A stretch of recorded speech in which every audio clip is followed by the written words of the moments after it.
آزمائش میں اللہ اذیت دینے کے لیے نہیں ڈالتا بلکہ کچھ سکھانے کے لیے ڈالتا ہے۔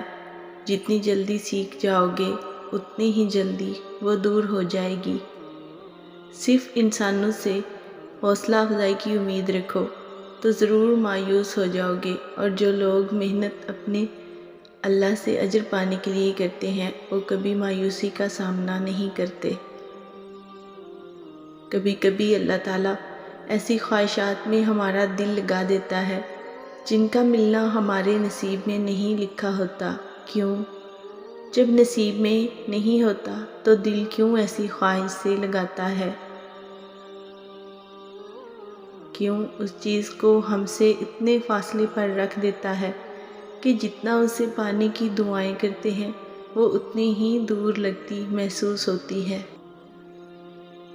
کیونکہ اللہ تعالیٰ تمہیں اس مقام تک لے جاتا ہے جہاں تک سب کی رسائی نہیں، وہ مقام جہاں تمہارا صبر، تمہارا توکل، تمہارے آنسو، تمہارے سجدے، تمہاری عبادتیں تمہیں اس کا پیارا بناتی ہیں، اور ہر کوئی تو اس کا پیارا نہیں ہوتا نا، اور تب اپنے لیے مانگتے مانگتے تم اس کے رستے پر چل پڑتے ہو۔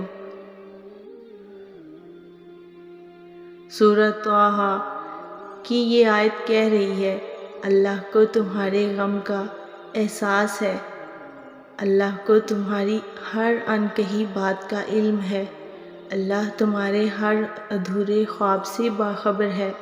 وہ درد میں پڑے اپنے بندے کو یوں ہی نہیں چھوڑتا،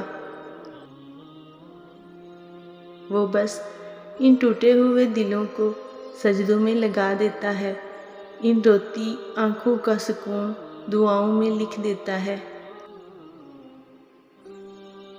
اور جو دل سجدوں میں کن کے منتظر رہتے ہیں ان کے لیے خدا کی محبت مثالی ہوتی ہے۔